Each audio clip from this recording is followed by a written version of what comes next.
नमस्कार जी जनाब। बातों बातों में सबसे पहले कि हम अपना कुछ बातचीत जारी करें, उससे पहले आप सभी साथियों को, आप सभी पत्रकारों को हिंदी पत्रकारिता के 200 वर्ष पूरे होने पर बहुत बहुत बधाई, बहुत बहुत शुभकामनाएं।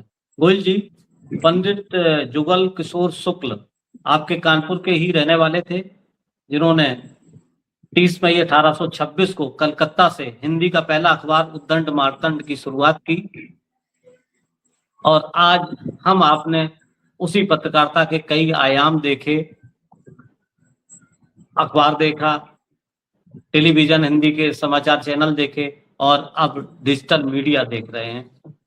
सूचनाओं की खोज के साथ सूचना क्रांति होती चली गई, जिसका असर पत्रकारिता पे भी पड़ा और जो चीजें छप के आती थी वो आज संप्रेषण ऑन एयर होने लगी और अब इंटरनेट पे होने लगी। ये दौर हमने देखा।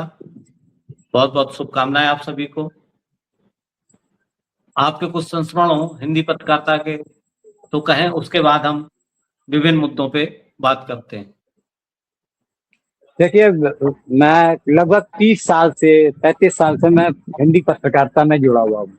बहुत सारी चीजें हमने बदलाव में देखी हैं कि किस तरीके से हम लोग हाथ से लिखी कॉपियां देते थे। तो उस समय हमारे जो वरिष्ठ पत्रकार होते थे, हमारे एक तरीके से गुरु होते थे, तो कई बार वो कॉपी वापस कर देते थे।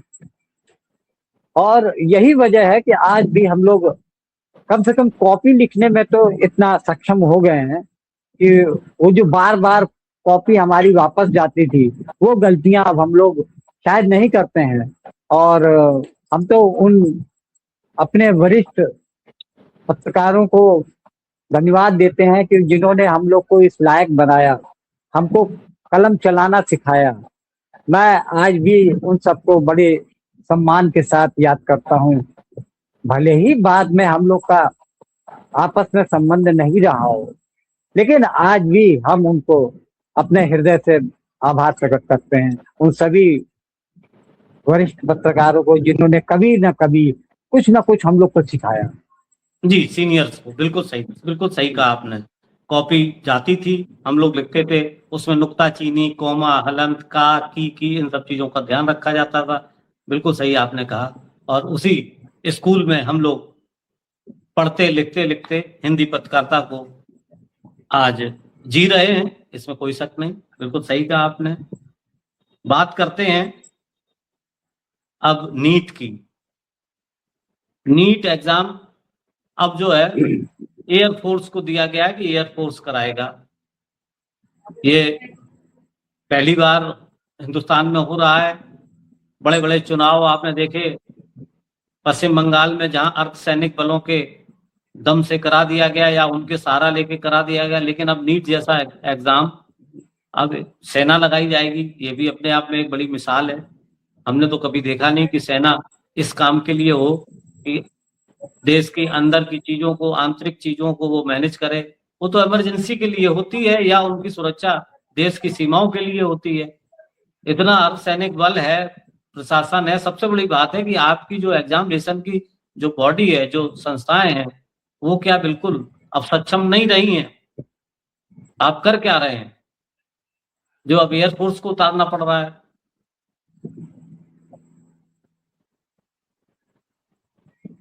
क्या कहेंगे सर? देखिए राजन जी, अभी हाल में ही 2 एक दिन पहले प्रधानमंत्री ने कैबिनेट मिनिस्टर्स, एनटीए और सीबीएसई बोर्ड और शिक्षा मंत्रालय के साथ में खास मीटिंग की।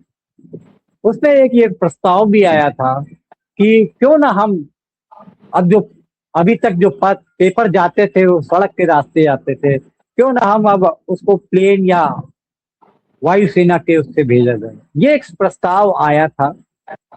हाँ, इस पे चर्चा की जा रही थी, लेकिन अभी ये फैसला नहीं हुआ है। आपको बता दें कि पिछले 10-12 साल से शिक्षा के क्षेत्र में जिस तरीके की गिरावट आई है, खास तौर से जो प्रतियोगिता नौकरी संबंधी जो परीक्षाएं कराई जाती हैं, उसमें दिनों दिन स्तर में गिरावट आती जा रही है। न जाने कितनी सैकड़ों प्रतियोगी परीक्षाएं उनके अंदर घोटाले देखे गए, पेपर लीक देखे गए, कई आरोप लगे।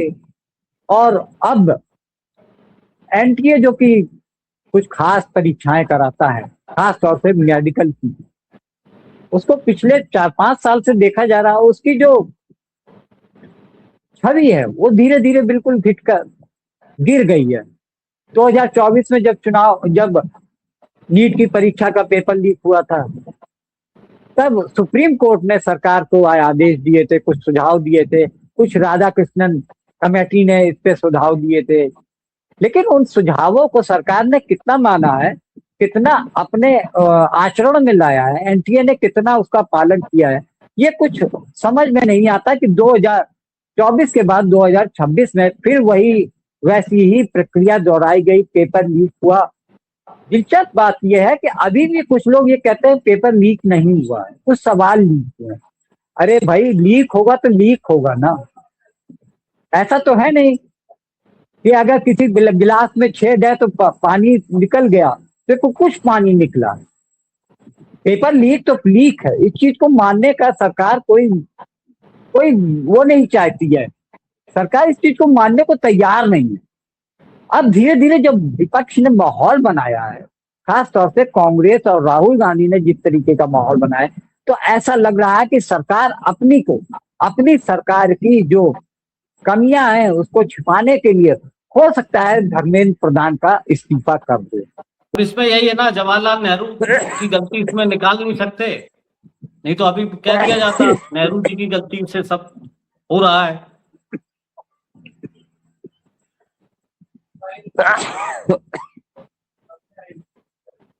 और आपको बता दें, अभी मैं यही सब पढ़ रहा था, एयरफोर्स लगाई गई जब नीट परीक्षा कैसे होगी, तो मैं 2016 की इंडिया टुडे की रिपोर्ट पढ़ रहा था। उसमें एक रहस्योद्घाटन हुआ था, या एक रिपोर्ट आई थी, वो एक खबर थी कि 2016 में पंजाब के कपूरथला में एयरफोर्स का स्वयं का पेपर लीक हो गया था परीक्षा से 30 मिनट पहले। 100 क्वेश्चन में 14 क्वेश्चन लीक हो गए, 16 क्वेश्चन लीक हो गए थे। और ये एग्जाम था AFCAT यानी एयरफोर्स कॉमन एडमिशन टेस्ट, इसके 16 क्वेश्चन आउट हो गए थे 30 मिनट पहले, बाजार में आ गए थे। ये अभी इंडिया टुडे की रिपोर्ट है। तो एयरफोर्स क्या करेगी जब आपकी मंशा ही सही नहीं होगी, आप उन खम्मों को नहीं रोकेंगे, उन लीक्स को नहीं रोकेंगे जो आपके जहां से लीक होती है जिम्मेदार हैं, जब तक आप उनको चाक चौबंद नहीं करेंगे। तो ये तो हमें ऐसा लगता है कि सरकार हर चीज को हाइप करती है और अपने उस वर्ग को ये मैसेज देने की कोशिश करती है कि देखिए अब हमने सेना लगा दी, अब सब तालियां बजाने लग जाएंगे, अरे बहुत बड़ा काम हो गया सेना।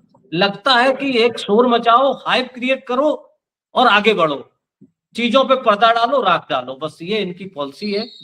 और जिसको एक वर्ग ताली बजाता है और ये आगे बढ़ जाते हैं। ये इन्होंने 12 साल से इन्होंने एक सिस्टम को यही बना रखा है। गोयल जी देखिए संजय राजन जी की मैं डिबेट सुन रहा था अभी हाल में ही, तो एक सीनियर पत्रकार उन्होंने कहा कि सबसे बड़ा दुर्भाग्य है शिक्षा को ठेकेदारी पे उठा दिया गया, परीक्षाओं को ठेकेदारी पे उठा दिया गया। ये देश के लिए सबसे बड़ी एक अपमान की बात है। शिक्षा जैसे विषय को आप ठेकेदारी पे उठा दे रहे हैं, और वो भी ऐसे जिसमें कि ठेकेदार और सत्ताधारी दल के लोग मिलकर किस तरीके से पेपर आउट कर लेते हैं। यहां तक कि कहा गया कि एनटीए के अंदर से पेपर आउट हो रहा है। एनटीए जिन लोगों को पेपर बनाने की बात करती है या उनको हायर करती है, वहां से पेपर लीक हो रहा है। ब्यूटी पार्लर तक से पेपर आउट हुए।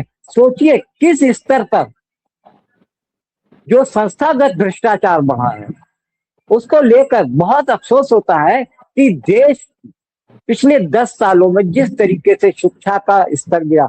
और सबसे बड़ी बात है, जो माफिया होते हैं, शिक्षा माफिया 20-20, 25-25 लाख में पेपर बेचकर अकूत संपत्ति इकट्ठा कर रहे हैं। तो केवल उसी के पास संपत्ति नहीं होती है, वो टॉप टू बॉटम पैसा जाता है उनके पास, और ये अभ्यास रेगुलर चल रहा है।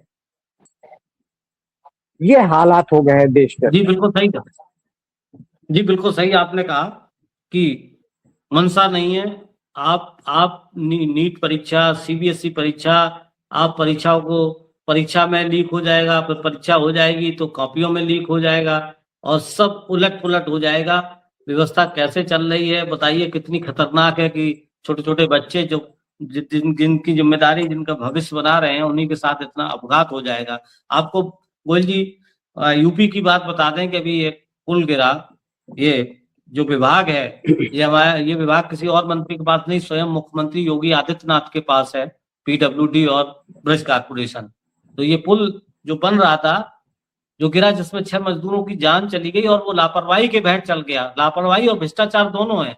अभी जो प्राथमिक प्रथम दृष्टया जो जांच में सामने आया है गोयल जी, तो ये पता चला है कि जो ठेकेदार कंपनी थी कानपुर की, द शेल्टर करके, तो उसने क्या किया था कि इसमें जो स्लैब रोकने के लिए जो सपोर्ट होता है, वो भी पैसे बचाने के चक्कर में कमजोर लगाया हुआ था। प्रथम दृष्टया यही समझ में आ रहा है। जी बताइए, इतने बड़े बड़े पुल बनाए जाएंगे, वहां पे मानकों का ध्यान नहीं रखा जाएगा। कारण क्या है कि जो कंपनी के डायरेक्टर हैं विजय प्रताप सिंह, वो बीजेपी के क्षेत्रीय मंत्री पवन प्रताप सिंह के भाई हैं और भारतीय जनता पार्टी उत्तर प्रदेश उपाध्यक्ष मानवेंद्र सिंह के भी उनके संबंध है। तो आप सोचिए कि सीधी सीधी जो जो ठेके पट्टे हैं वो भी बीजेपी के लोगों को दिए जा रहे हैं, और वो मानकों का ध्यान क्यों रखेंगे? वो तो बना के किसी तरह से कमीशन खोरी की भेंट चढ़ जाएगा और पुल बन के तैयार हो जाएगा, उद्घाटन हो जाएगा, काम खत्म हो जाएगा। वो टूटे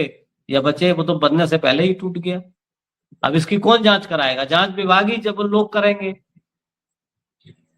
ब्रिज कारपोरेशन जांच के कराने का सिर्फ उच्च नाटक पदस्थ होगा ना। अधिकारी करेंगे ना, जी वो नाटक खाना जी पूर्ति होगी। एक दो जी सस्पेंड, जी जैसे एक एई को सस्पेंड कर दिया गया, क्या एई अकेले जिम्मेदार हो जाता है? उसको नहीं पता है कि जो ठेकेदार घटिया काम कर रहा है उसका शेयर कहां तक जा रहा है? देखिए, अकेले आपने एआई सब कोरोना जिम्मेदारी के नहीं। समय में जो पीएम केयर्स फंड का जो स्कैम खुला था, तो उस समय कांग्रेस ने एक आरोप लगाया था कि चंदा दो धंधा लो। मतलब हाँ भारतीय जनता पार्टी को आप चंदा देते रहिए, आप कुछ भी कर डालिए धंधे के नाम पर, आप सब, आपके 100 खून माफ है। भारतीय जनता पार्टी का कमल पैसा आपके आना साथ है, चाहिए। पैसा आना चाहिए। हाँ उनके लिए हाँ जनता के सरोकार से कोई मतलब नहीं है, जनता मरे या फूके, उनको सिर्फ अपना सत्ता हाँ, कायम रखनी है। उसके लिए वो हमेशा सत्ता प्रयासरत चाहिए रहते हैं। उनको बिल्कुल। मालूम है चुनाव लड़े जाते हैं पैसे से, जनता पैसा थोड़ी देती है, जनता तो वोट देती है। वोट की स्थिति तो कैसे वोट को कंट्रोल किया जाए, वो चीज समझिए। जी, और पूरा समय उसी पे ध्यान दिया जाए और पूरी एनर्जी उसी में लगाई जाए, कैसे अगले चुनाव में सत्ता हासिल होगी, इस पे जी पूरा फोकस किया जाए। धन तन मन धन बाहुबल जो भी इस्तेमाल हो, चुनाव के जो शस्त्र आजकल बन गए हैं, तो जाहिर है कि जब उसी पे पूरा फोकस रहेगा तो पुल गिरेंगे ही और नीट और सीबीएसई जैसी परीक्षाएं लीक होंगी ही, क्योंकि सब ठेके पट्टे पे दी जा रही हैं, उन्हीं कंपनियों को दे जा रहे हैं जिनकी जांच, जो ब्लैक लिस्टेड हो गए। आपने पहली एक बातों बातों में जी जनाब में आपने बताया था कि साउथ की कंपनी जिसके ऊपर जो ब्लैक लिस्टेड है उसी को फिर से ठेका दे दिया गया। तो ये जब जी अब आप सेना लगा दो चाहे कुछ कर दो, वो सिर्फ ताली और थाली बजाने के लिए